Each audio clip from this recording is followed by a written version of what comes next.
Pada video kali ini kita akan bahas mengenai topik kimia, yaitu mengenai stokiometri.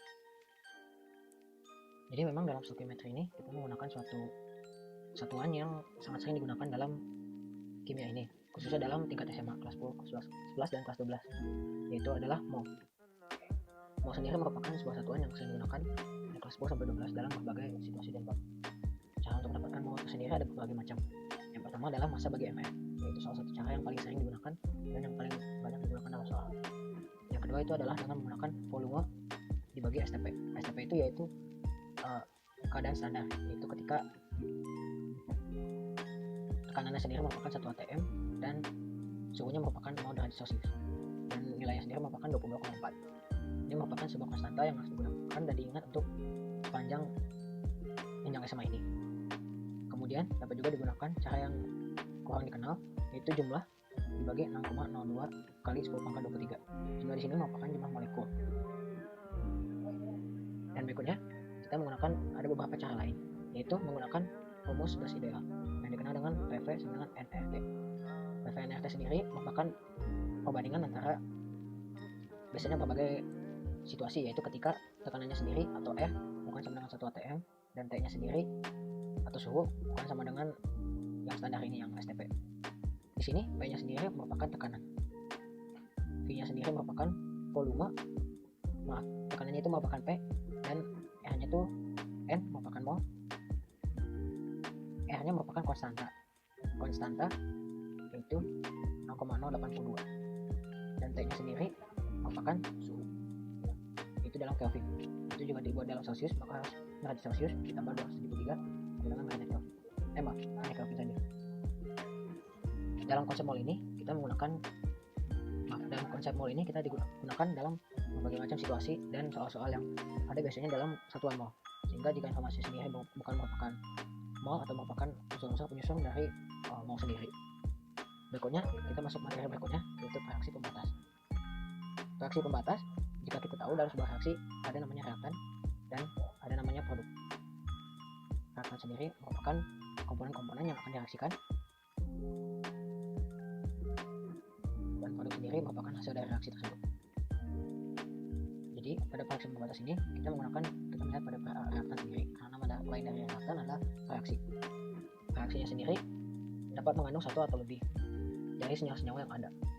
Reaksi pembatas dimaksudkan bahwa menjadi senyawa atau unsur yang akan habis duluan. Dalam habis ini kita melihatnya dalam konteks mol sendiri.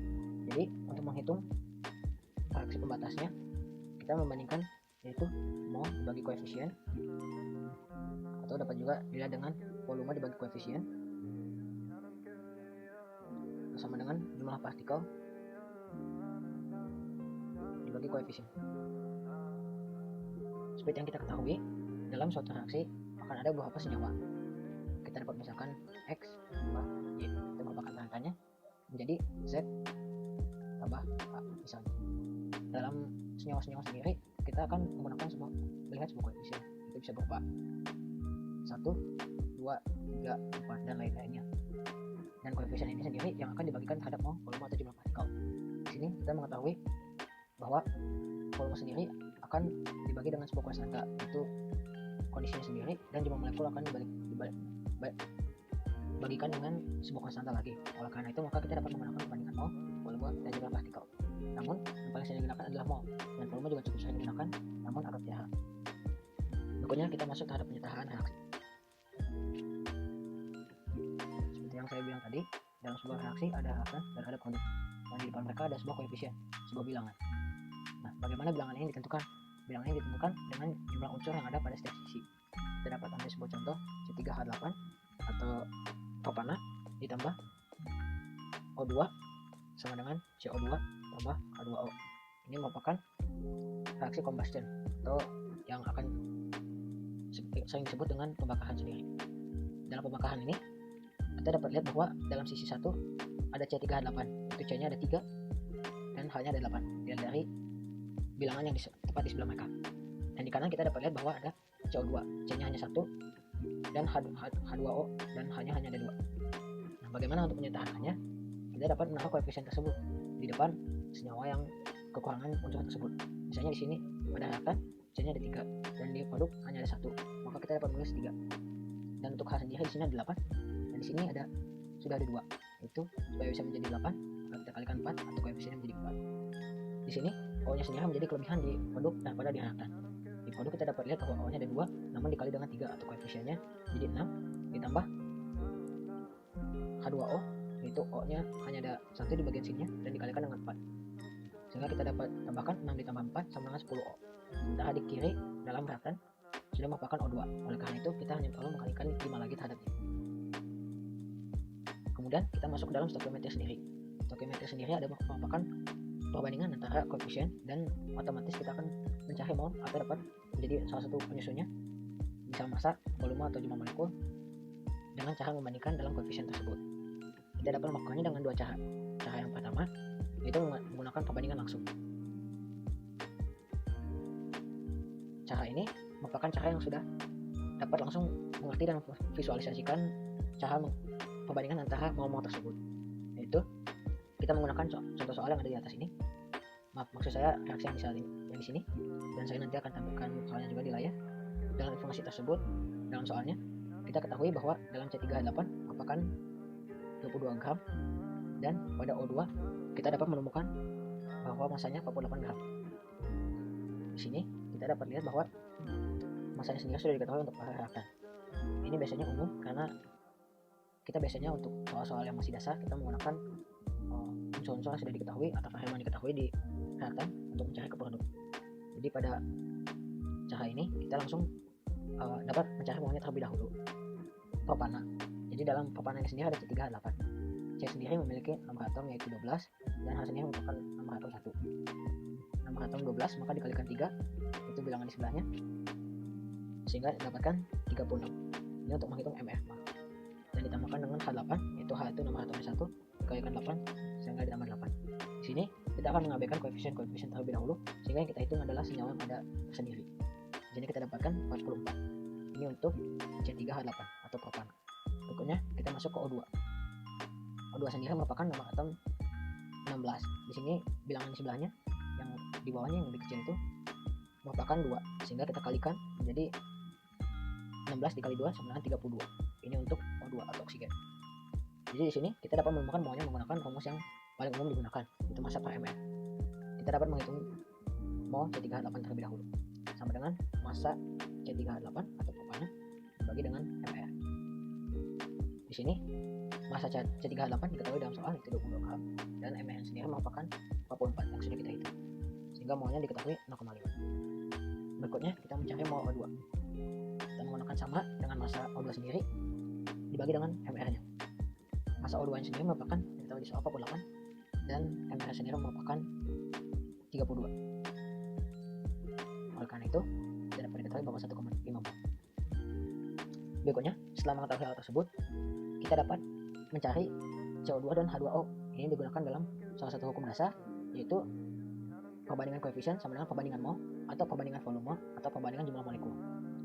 Jadi dalam soal ini sendiri, jika kita dapat ditanyakan berbagai macam.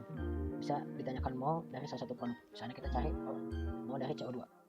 Di sini baru kita akan menggunakan koefisien. Dapat dilihat bahwa koefisien yang CO2 adalah 3 dan kita misalkan koefisien O2-nya adalah 5. Misal kita menggunakan O2 yang memiliki koefisien 5. Dapat kita lihat bahwa koefisien sendiri tidak sama. Maka kita dapat menggunakannya dengan koefisien dari yang ditujukan dibagi dengan koefisien yang sudah kita ketahui, yang maunya sudah kita ketahui. Misalnya kita menggunakan O2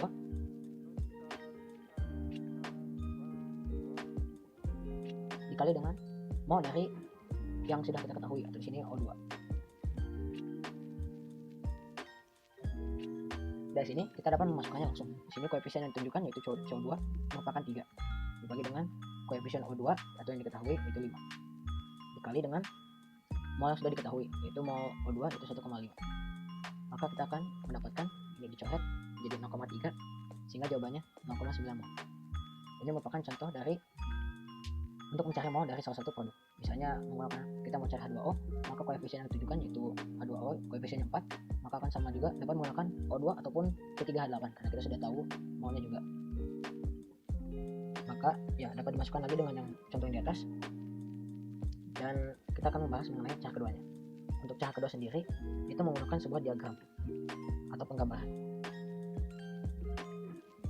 Dari diagram itu sendiri kita akan menggunakan 3 hal, yaitu awal, reaksi, dan hasil.